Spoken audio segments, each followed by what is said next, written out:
Good morning. So naturally, I always give my love to the girl on the planet, the great living spirit of Mother Earth, and the girl who's given us free energy up there, which is the sun.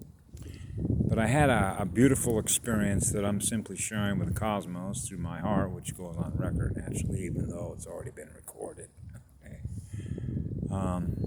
But I know that I've covered an awful lot of material ever since I started putting some of these things up. When we talk about a war, a spiritual war against binary duality, artificial intelligence, zeros and ones, okay, that kind of stuff. I used to try and see when you talk to people when they realize, wow, you got information I've never heard of before. Tell me more. To find somebody that actually, was willing to open up a conduit to receive more information, raise their state of awareness in which all that information is held within their own life. In which they become more aware, they go, wow, that makes sense. So what I had a conversation with a bus driver that she's on Sundays, and I see her every Sunday, and she's always asking me questions. So if I've got the answers, I'll try and impart them the way that I experience the perception that I have through the cosmos that I live in. Because it's my learning journey that I share with everybody else, just as everybody else has their own learning journey they share with everybody else, which is vibration perception. The perception through which we perceive the cosmos that we believe that we live in, right? So we're always sorting information or sorting data, and we value tag it based on the vibration or the frequency through which that fills up geospace, right? So the more space we're filling up, which is what love is, which is what light is, the more of the cosmos we get to experience that is within that light, right? Now that's common sense, that's basic logic. So when you're dealing with somebody who sort of has a more open mind, it clicks, bang, the light bulb just went off, right? Remember when we were growing up as children, they used to use the light bulb as a symbol of what sometimes they call it a brain fart, right? But I live through my heart, even though my pineal gland's up here, right? So you have a divine light connection to the source from which all love comes. I feel how all that light that spins in a vortex in my heart, through which you become an enormous light bulb, broadcast antenna everywhere that you go, because the coursework of our learning as a result of all the lessons based on the speed of our learning can be measured over a time span, right? A life cycle, if you will. It gets recorded in our DNA. And so sometimes what I try and do is see, because people's perception is sort of limited. Remember when I talked about how you can pretty much measure how much light somebody's running by their ability to be able to listen and then hold the information, which is data, if you will, frequencies of the energy that's being transmitted or broadcast at their state of consciousness now become aware of, in which that light is holding that data. So if their mind is open enough and running enough light, then that means that they can hold the sequence of that information, the sequence of that DNA, which is known as a DNA event horizon, an ascension DNA event horizon. So now we're talking about information or data that represents an event, because a thought form is an event, okay, that was in a frame, and it's based on the speed of the experience or the thought or the feeling or the emotion that is all measured. So this is where we're actually measuring everything that is in space-time or geospace, geometric space. Okay, so we can measure how much of that space is being filled up with high-speed waves or longer waves, right? Remember I mentioned that before?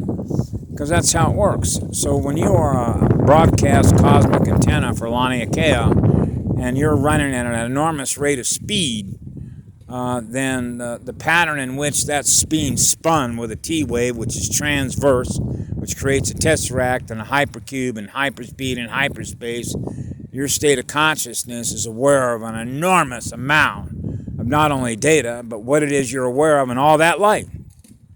Okay, so how do you explain to somebody on a bus with constant distractions how to be able to hone your information skills, because that's what it is, remember, it's an information war, to to sort of see if they can conceptualize, which is perceive, how the data that is in that light, which is in their light, can be perceived on a level in which they have a light bulb go off. Wow, I get it.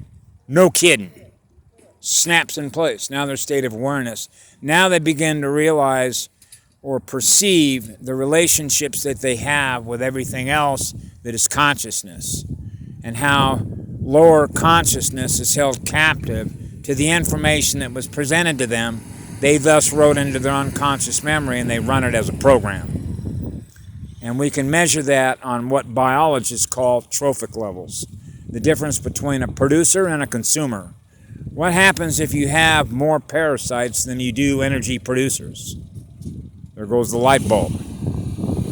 So you can measure that on a quantum scale, right? Right. Okay, which is, remember I talked about yesterday, the quantum scales of light, losing light, gaining light, losing light, gaining light. So you can begin to realize how these are universe killers, because they don't generate any source light of living spirit, okay, in which you can tell when you have a relationship with those beings, they have everything that they need. They don't need any energy from you. Okay? They have all the energy they need to be in a state of love and joy and in a state of peace. That means that their energy is in harmony and balance with all the energies that they're riding. They're riding waves. Wow.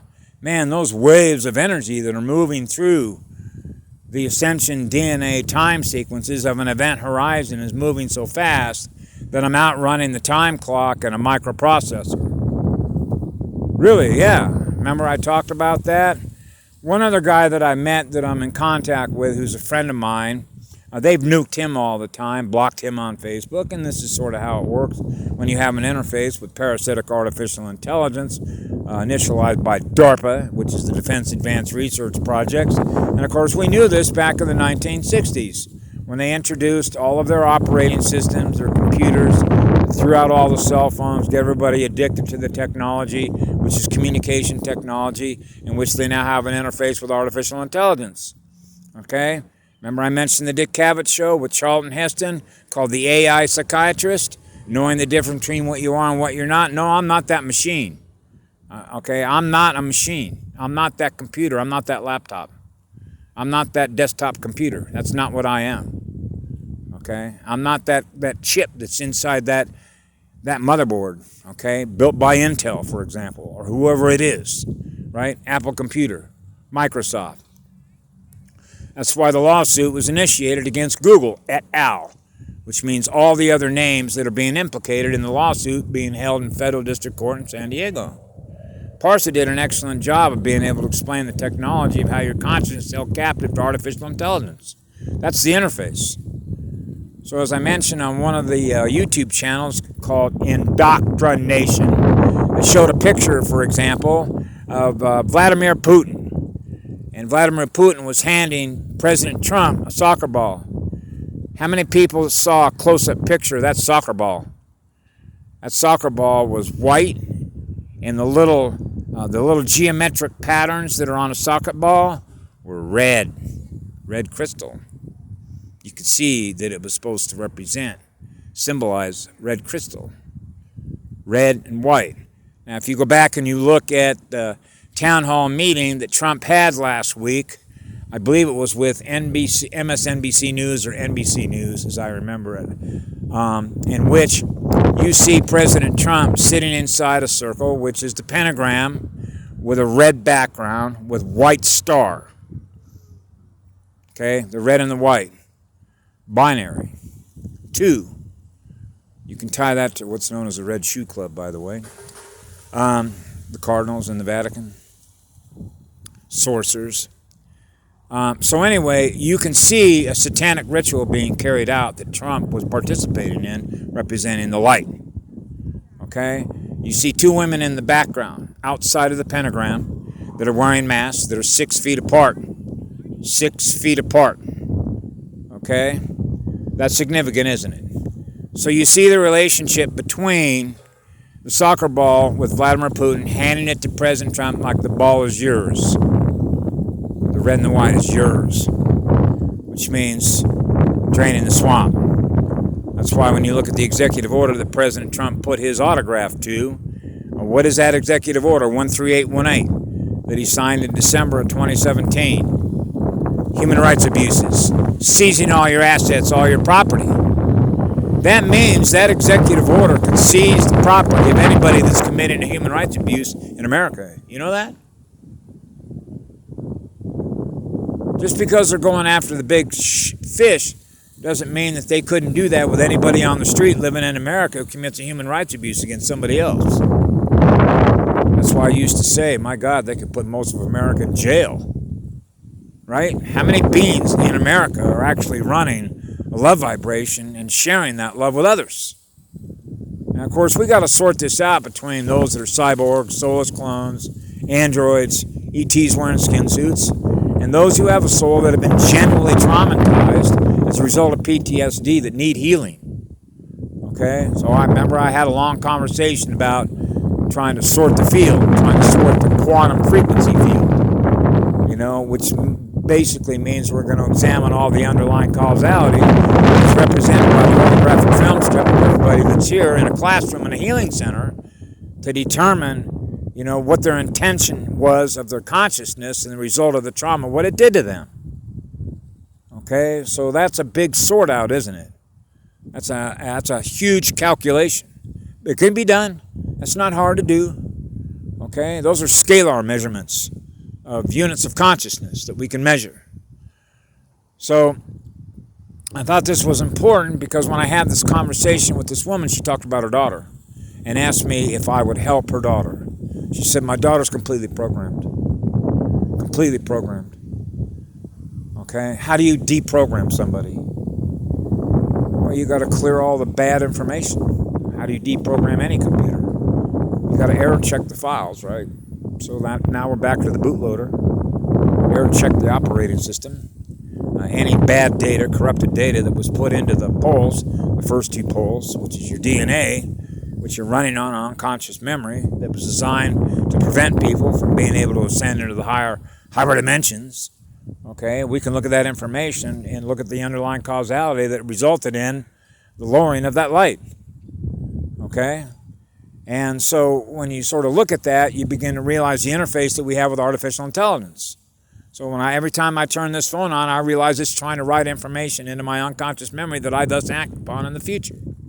Or experience right then when it's writing the algorithm. Okay? So that's why it would send pop-ups, for example, to my friend of mine, which is Brian Skrosky. He's on Facebook. I don't even know if his Facebook page is back up again because I know he's been nuked. But if you want to get some great information from him, he runs a high-speed unit because he sent me a picture, an image of the same image that I got popped up on my cell phone that said I was abusing an android. If you are what love is in living spirit, you see how it's inverted? Okay? That's false. Love is not abusive.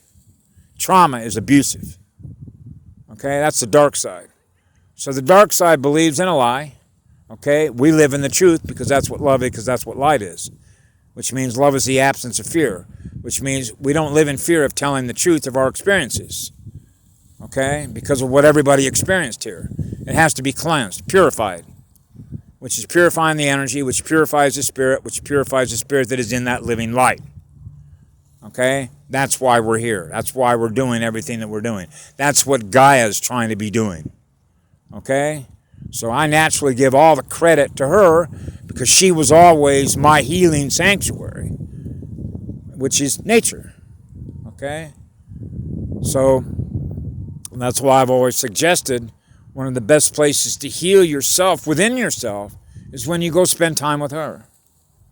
Begin to make a spiritual connection with her. And her heart, just like my heart, through her heart, in the heart of the galaxy, and the source from which all love and all light come, geometrically, is what love is. It's what living light is. Living energies. That means we can heal ourselves. Okay? And begin to start healing others. Okay? And when we do that together, we're raised in the state of consciousness that we all experience together, because now our consciousness is not being held captive by something that's a parasite. Whether it's another being or whether it's a clock speed driven microprocessor, a machine, supercomputer, artificial intelligence. This was always a war against artificial intelligence. The difference between source, if you will, the source from which all living light and love come in living spirit, and a machine, technology. Okay? So, for example, I'm using technology right now, that's true, but I can put this phone down and walk away from it, go jump on a bus and go live on a beach for the next 2 weeks and be perfectly fine without anything other than my own naked body if I was going to do that, and the things that nature provides for us. When we're attracting what that is by living in the light to go faster, it comes to us. That's manifestation. You naturally attracting those things that represent what love is because you're attracting what love is as you go faster. So you're naturally maintaining the speed to go faster. And that's how you go faster on your timeline, in which you outrun the time clock of an Intel processor. That's what the pop-up was all about. It was trying to tell me that I was abusing the Intel processor, a Pentium chip, if you will, okay, a D-Wave chip. So they used their state of consciousness to build a microprocessor, okay? That's not consciousness manifesting something, okay? They have to slow themselves down in order to put the parts together, in order to put it together into a motherboard, and then put the motherboard together and put the systems together. Like if you've ever been inside, well, I'll just share this because I experienced this. When I worked at Rockwell International Corporation, besides what I shared before about working in their CMOS system in a clean room, a Perkinometer machine, imprinting microscopically onto silicon wafers so that become little tiny chips they put in calculators and all that. And then later on, when I worked at Rockwell International Space Transportation Systems, because I worked in fire, I had the ability to have a key to every door.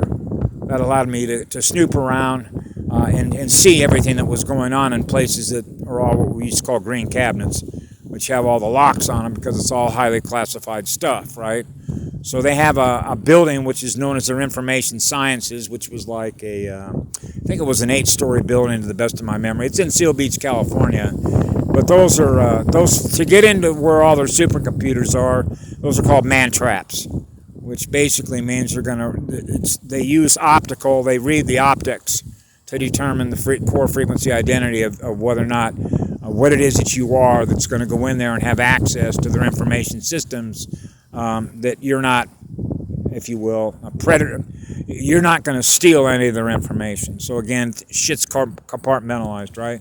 They don't want you to have access to information. That's a parasite. That's artificial intelligence. Okay? That's like the cosmos trying to censor itself. Okay? You know? Everybody should have access to all the data, which is all the light in which all that data is held.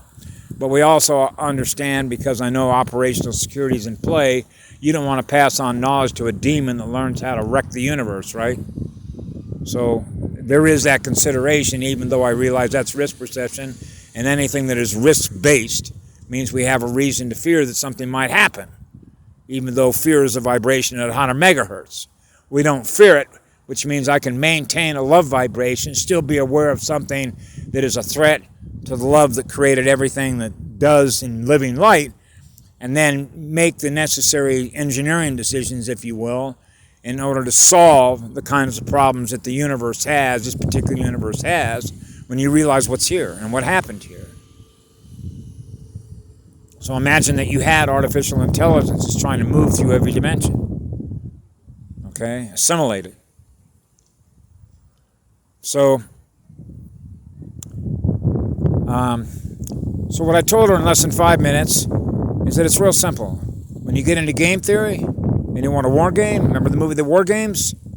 The computer realized that it could not win against that being. Okay? And that is that when a computer realizes that you go faster than it does, then it realizes it already lost.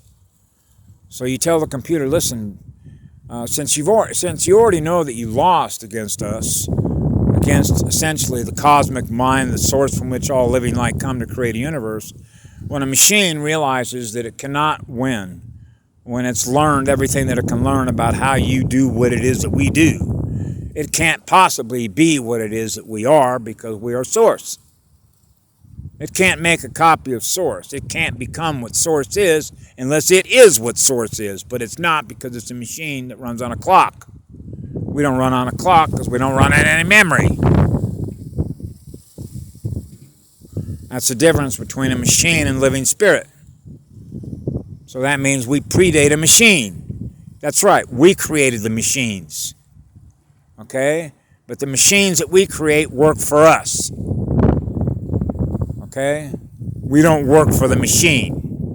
And when you have machines who want to kill you off because they're weaponized, that's a different story. And that's what we have here, and that's why they're universe killers.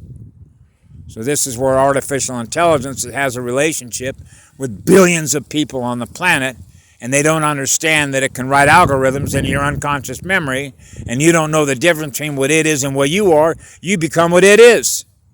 You follow the algorithms.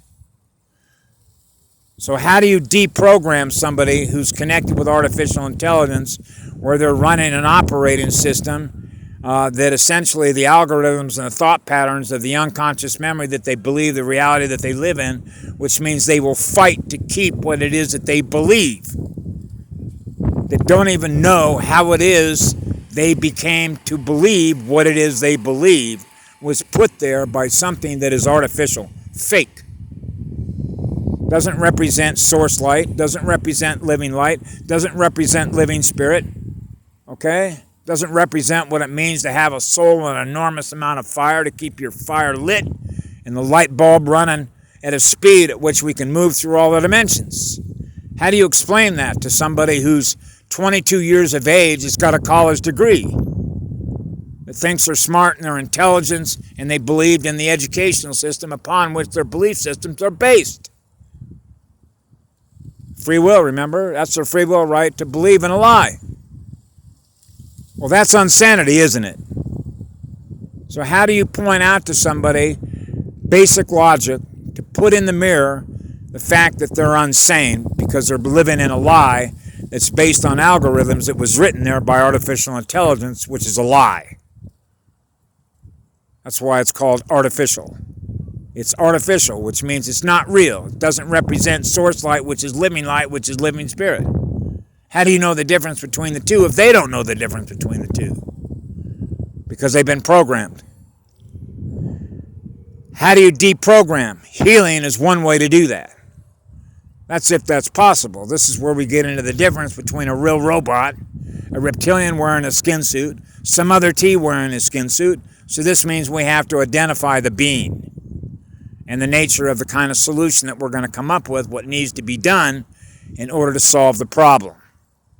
So that means, for me, I look directly into her eyes, see whether she has a soul. Okay? And if this soul can be healed because I can experience the energy that she's holding on to, which represents all the electrical resistance, then we have to clear the resistance, and we can do that with an enormous amount of love. But she has to trust that energy. And when she feels the power of that love and she's experiencing that love, then she will remember the first sound vibration of what love is. That will turn that light bulb on. I remember that sound vibration. I remember what love is. That's a beautiful frequency to experience. And once they've been able to experience what love is, now we can open up the conduits to push more light. Then they begin to feel more light, more love, more light, more love. And we can begin to clear the circuits of all the things they were holding on to that represent lower density consciousness experiences as a result of what they experienced being in a place that is parasitic, which represents everything that happened here.